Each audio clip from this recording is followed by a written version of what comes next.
Kama tlan te anin sutlat mai ding lo ka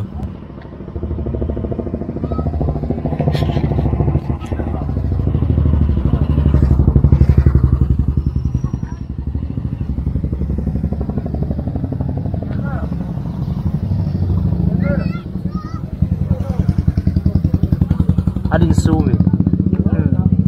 khi để kia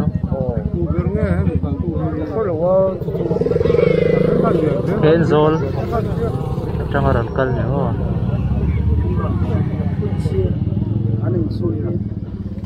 kaya airbag chuk al kalson pui to mi oh ai mi driver ki ala chau arai to mi driver lo an suasa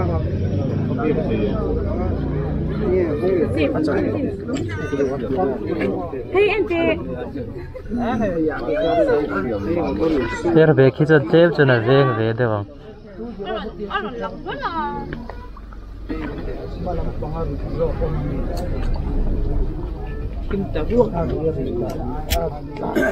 Nó chụp về là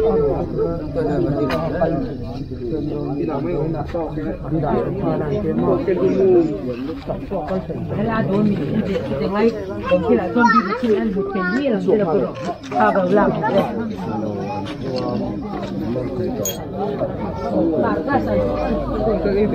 Jadi sunah om,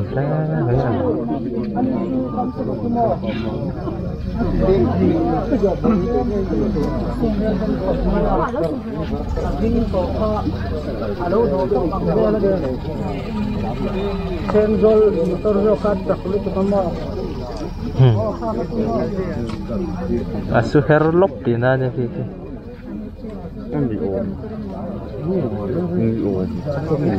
Kan chung te motor chon ni lo. kan motor ai mer dan hu mok te so He ti zo gor kana ni on si ma. Ai ni her vir nok di nan. ai thế xấu kan ni don ya À, đang ngót tầng. Pura nei lem lo man. tai ti la na tu siêu đẹp gì anh lắm con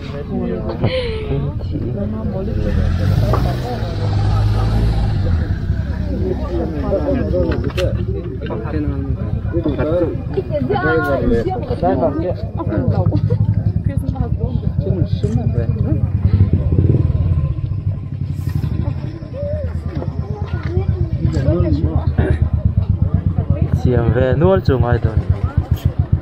chỉ về nuôi lòng cho rồi thì sẽ Khi em lòng chung à?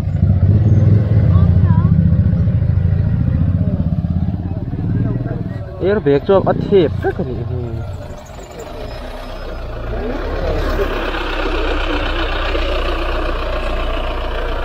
welcome here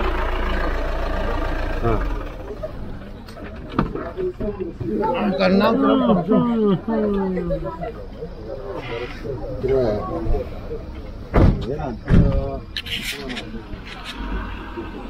December ni som pasari zan ania Christmas ma mazelo ko me serchhip pa ti hian ka hot so tur ka kala ti khan ka ma lo ka tlante niam tlan ania khulai thlang dewa khan ka chol la phone mangin khami chung khana lo hanin su ni mela azelo ko me anuwa ka zole danin thi anom lo ani mela taxi a khan driver che chuanga kan tam toin an troi chho ngala arin suna ve thokhat chu ani mela Google vela ka search dan chon India rama car atanga airbag chok tur chon 56 km/h vela kan tlan anga ya speed the force anat ve veu chunga ya tunami kha chu an tlan chak ve thokhat ta atlan chak ve thokhata tila taxi kha mutu te soidan ani boka chuan 207 ron tlan bok nen khana force chu ana viau dona chu ani sutna chan em pokhani melam azelo thin khop mai film khur na hi tlak cham lo tha khop mai kalda lam hi diklo nge mani hei kat thlen in tur ten an in kong an soi thei mai lo tlat maya ni lo lam lama ka lo kal tu jok te po ani mai theya kan hanin zong lop anga ten police station bula hen ka peng chhonga kanin zong mu ve thei mai tura kan ka ngai a bo bik lo tura ngai phat mai anga